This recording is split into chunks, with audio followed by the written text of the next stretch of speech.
Jack, you always had a nice, full resonant voice, and I imagine it's probably now better than ever, right? Well, when the doctor told me, you see, and I wonder how my doctor looked a little bit like Don Knotts, too. I wondered that, And I asked for Richard Burton, huh?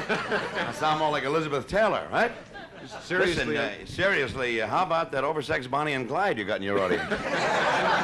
Andrew Brown and the woman from Mars. Andrew H. Brown and the lady with the ruby hair. I never saw anything like that.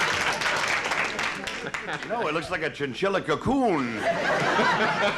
But, you like the new sound now? Yes, it is more resonant than the old one. The funny thing, when I had the operation, the most expensive part of the operation, of course, is going to all the doctors to get the best guy. Yeah. Then you find out that my laundryman had it done.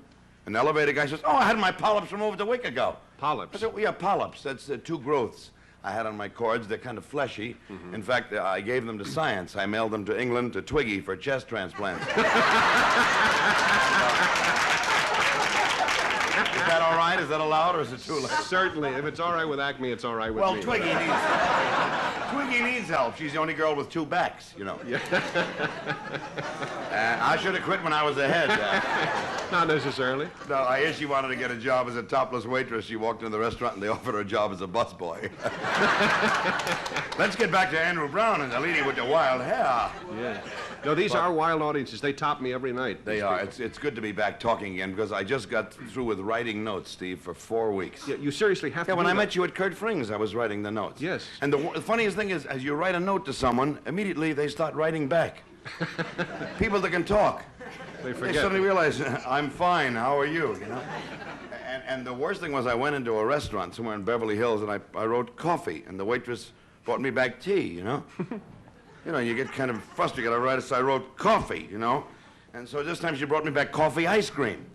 So I got angry now. In big letters, I scrolled hot coffee. She looked at me, she says, don't raise your voice to me. But it's just murder because the doctors are brutal nowadays. You got to go to specialists. I went to an otolaryngologist. I met every one of those Flugelmeyer doctors in the whole world. One guy stared at my throat for about 2 weeks just trying to figure out what he would charge me, And then he painted it with silver nitrate, which cost him about 10 cents. Mm-hmm. And he sent me a bill for $380. Wow. For another $20, I could have bought a Picasso, So I sent him a note. I said, I got your bill. It made my blood boil. So he sent me another bill for $25 for cleaning out my system. Oh, I tell you, it's smart. And I happened to catch a real Nazi in the next bed to me. Uh-huh. No, I mean, it's hard to get private now because you're not covered by Blue Cross. Yeah. And after you get the bills, you need Red Cross. So there's a guy in the next bed, Steve, and he obviously was a tough cop, one of them California troopers, Yeah. And he's laying there with his guns on in the bed. I knew I was in trouble because his name was John Birch, And he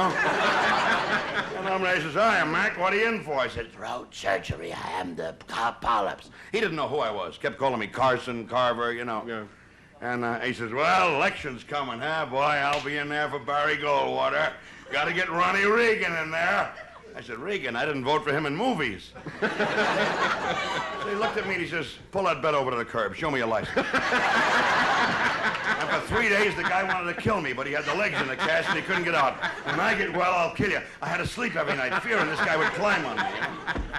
Oh, I tell you, but it's good to be talking again and have my resonance. They're doing amazing things now. They put the microscope right into your throat now. Really? Yeah, they used to just pry it open and let a midget doctor go in or something. They go in and then the tongue stays flat for about a week. But surgery's getting wild now anyhow with these transplants they've got. They're transplanting hair now. And Listen, if I may, I'd like to have your comments on the subject of transplants in about a minute and a half when we come back after a commercial. We'll be right back. From Bonnie and Clyde.